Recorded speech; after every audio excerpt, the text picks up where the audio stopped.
Assalamualaikum warahmatullahi wabarakatuh. Perkenalkan, saya Muhammad Zandio Fahli, asisten Abling 6 Kebun Air Tenang dari Regional 1 PTPN 1 dan sekarang menjadi KSO di Pamko PTPN 4 Regional 2. Pada video kali ini kita berbicara tentang manajemen bisnis.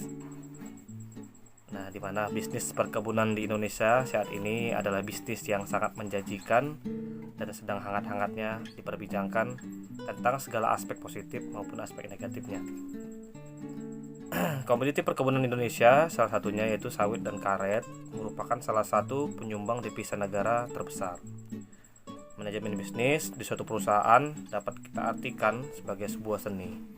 Nah, seni ini diistilahkan sebagai sebuah gaya ataupun cara bagi seorang manajer dalam mengatur orang atau sumber daya manusia yang dimilikinya.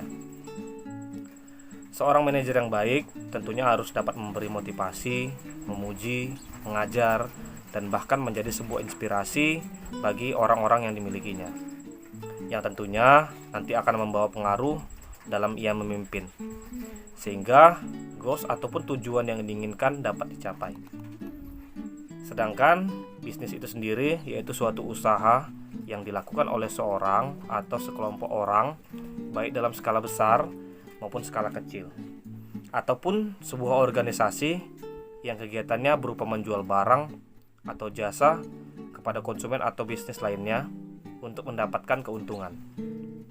Nah, dalam hal ini manajemen bisnis perkebunan dapat diartikan sebagai salah satu usaha agribisnis yang tidak bisa terlepas dari penerapan prinsip-prinsip ekonomi.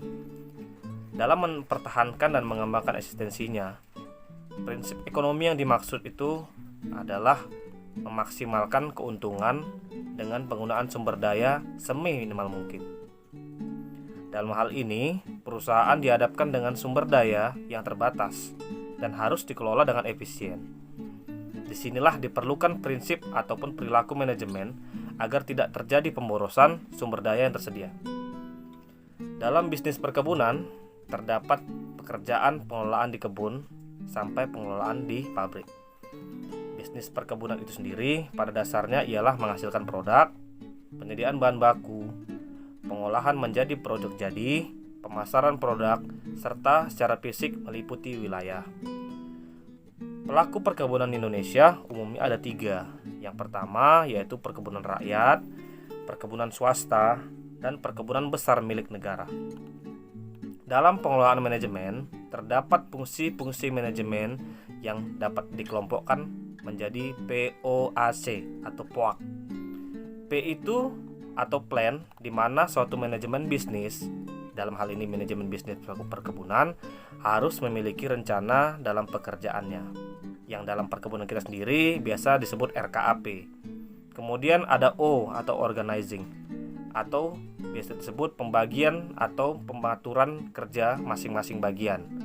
Kemudian ada A atau actuating, yaitu menggerakkan orang atau sumber daya manusia dalam melaksanakan pekerjaannya. Dan yang terakhir yaitu C atau controlling, yaitu pemantauan hasil kerja di mana dapat kita lakukan di lapangan ataupun evaluasi data-data administrasi di kantor. Nah, dalam menjalankan bisnis perkebunan tentu ada yang dinamakan problem atau masalah-masalah.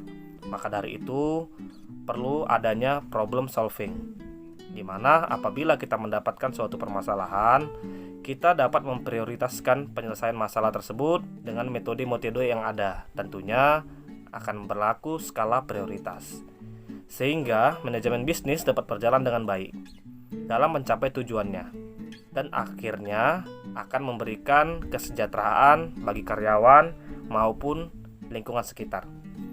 Nah, demikian yang bisa saya sampaikan. Saya Muhammad Zandio Fahli mengucapkan terima kasih.